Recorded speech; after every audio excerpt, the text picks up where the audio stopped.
4:45 na ng hapon dito sa amin, biglang umulan. Kaya nagsalubong yung ulan at saka sunset. Ayos naman para medyo maibsan yung init ba.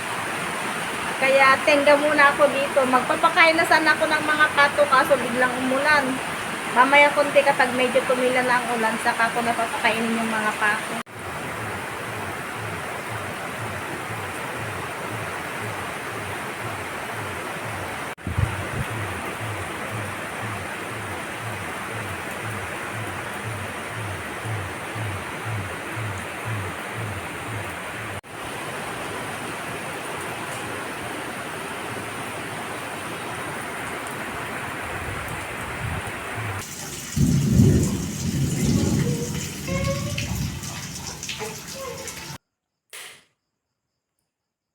Good morning mga ka-preni!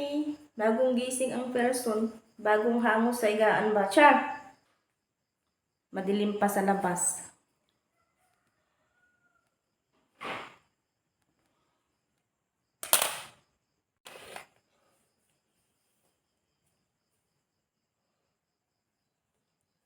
Quarter to 5 ng umaga at medyo madilim pa sa labas. In fairness, ang person, ngayon lang uli bumangon na medyo madilim ang kapaligiran. Dati-dati kapag nagigising ako, maliwanag na. Ngayon lang ulit na naman.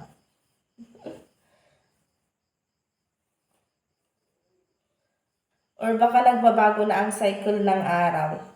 Di ba may buwan na mahaba ang araw? Ano mo?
Kuha lang ako ng aking paraphernalia. Char!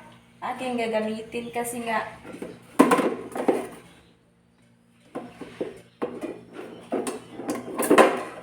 ayos na to at saka gunting.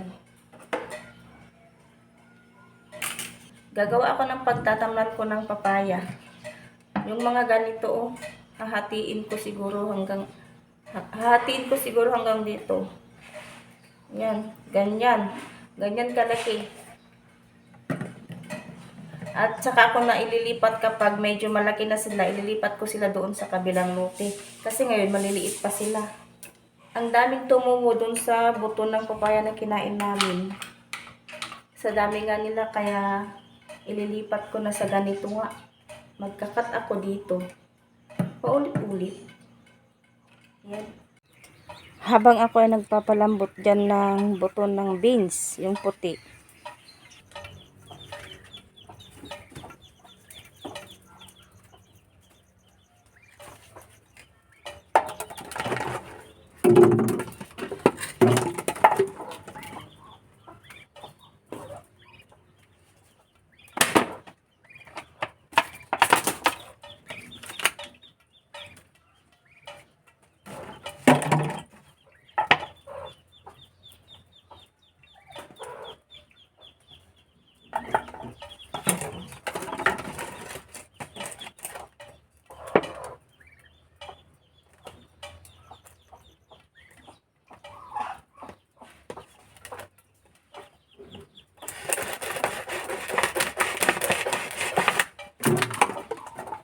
Ganito na siguro kahaba. Mahaba naman kasi yung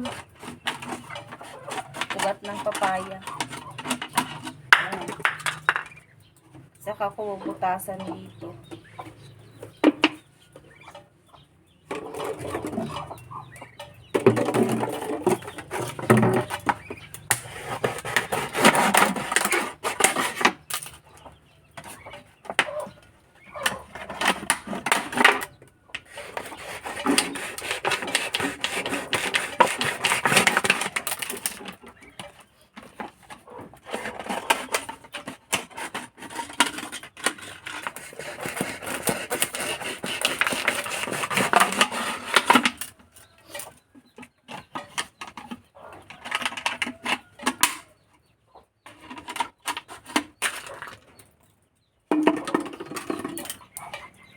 Ayan.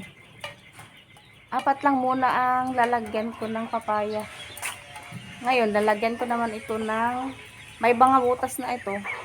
Lalagyan ko naman ito ng lupa. Malakas naman yung apoy niyan. Hello mga ka-friendly, happy Wednesday po sa ating lahat.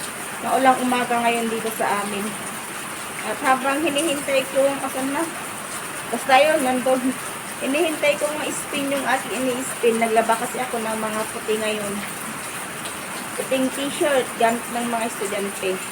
Kung hinihintay kong ma-spin, matapos mag-dryer nga, ayan, kape muna ang person dito.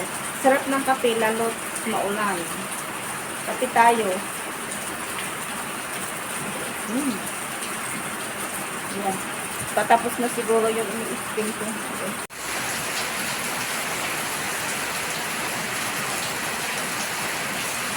Ini-enjoy ko pa yung paghigop ng kape biglang tumunog yung dinadryer ko tapos na pala. Kaya hanguin ko na at nang may hanger.